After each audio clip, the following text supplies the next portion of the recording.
Welcome to MyLITV. From Manhasset to Montauk, we have traveled our communities to bring you the following events. I'm your host, Waldo Cabrera. MyLITV starts now.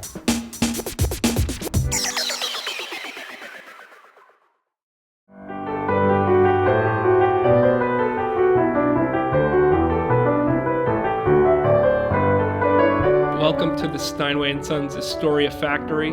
We've been in New York since 1853. The founder, his name was Heinrich Engelhard Steinway. He had been building pianos already for a number of years, for well over a decade in Germany. The pianos coming out of the U.S. would have been considered like these saloon instruments, not competing with what was in Europe at the time. But Steinway actually did such a good job in improving this instrument and taking it to the next level that they started winning awards all over Europe. There was a lot of firsts with the Steinways, where they went out to the concert musicians of the day and they formed affiliations with them, but they also got feedback from them. So they talked to them and they said, what do you want out of this instrument that it's not giving to you? And the musicians would say, well, I want it to give me more, better responsiveness. I want a more powerful tone. I want it to do this. I want it to do that. And in the process, they came up with over 100 patents.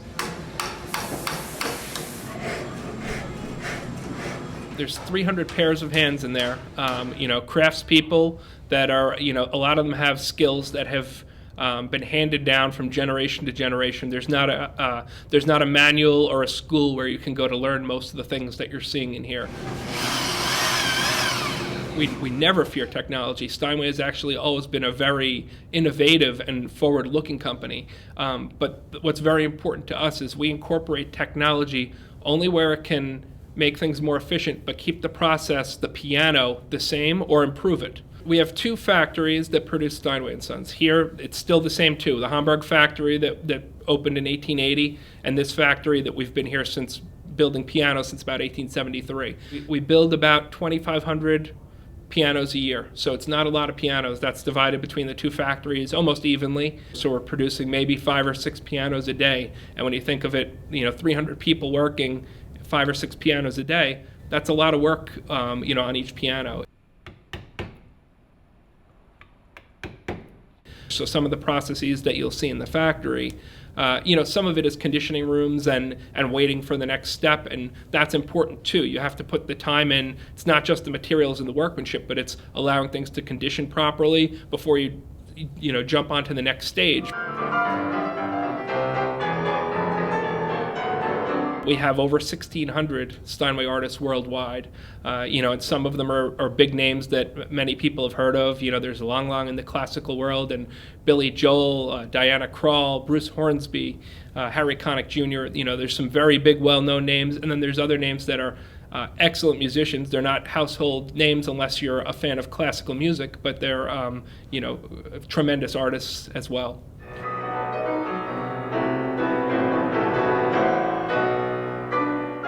A very important thing about Steinway artists is they're not paid endorsers. They actually have to own a Steinway, and then of course we make sure that they're concertizing or that they have success in the music world. There's often a lot of people selling used Steinways and rebuilt Steinways, and there's a very important distinction there because especially with rebuilt Steinways, many of them are rebuilt with non-Steinway parts. They don't remove the Steinway & Sons emblem, nor are they required to. So that's why it's very important for people to go to an official Steinway dealer. Steinway builds the same way we did 100 years ago when planned obsolescence wasn't even a word, it wasn't even thought about. So we build these things and they last for generations, they really do.